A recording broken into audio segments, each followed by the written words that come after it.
ప్రధానంగా అంశము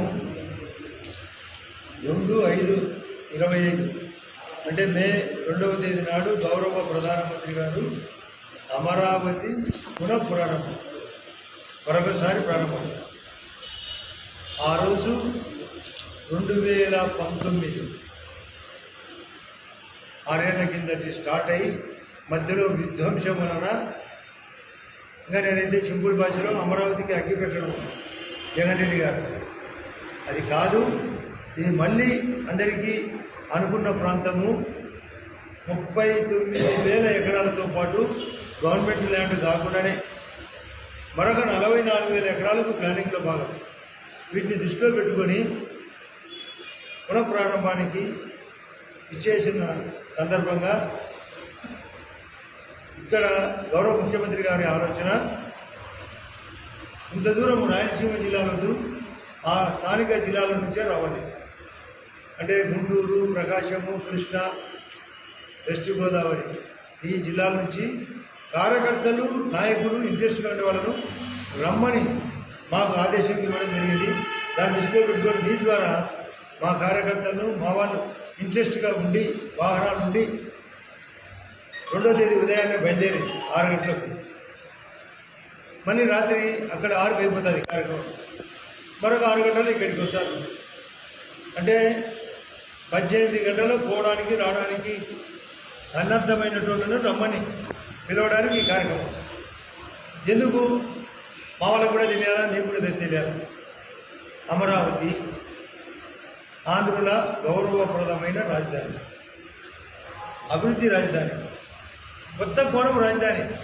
హైదరాబాదు నేను స్వయంగా, మీరు కూడా చాలామంది చూసింటారు కొండవాళ్ళు, అది పాత రాజధాని మనకు ఆంధ్రప్రదేశ్. అంతకంటే భిన్నంగా అన్నీ ఒకే చోట.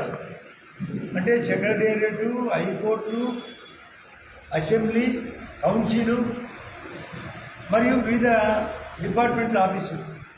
అంటే సెక్రటేరియట్ బయట ఉండే ఆఫీసులు ఉంటాయి, వాటన్నీ ఏకీకరించి అక్కడే హౌస్ కూడా అందరూ నివాసం. అంటే ఐఏఎస్లు కానీ, ఐపీఎస్లు కానీ, గ్రూప్ 1 ఆఫీసర్లు కానీ, మేము ఎమ్మెల్యేలము, ఎమ్మెల్సీలు, ముఖ్యమంత్రి గారికి రక్షణతో కూడిన ప్రాంగణం.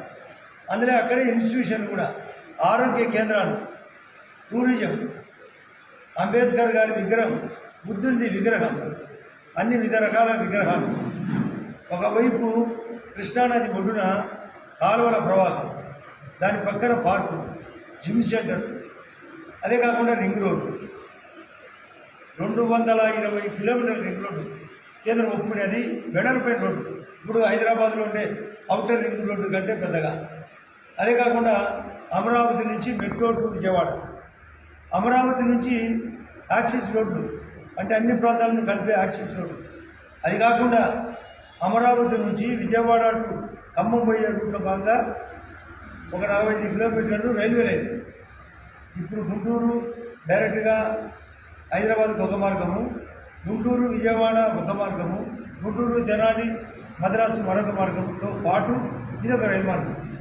అంటే ఇన్ని రకాలుగా 65,000 కోట్లతో టెండర్ ఎస్టిమేషన్ వేసి దాదాపు 35,000 కోట్లతో టెండర్ పిలవడం జరిగింది.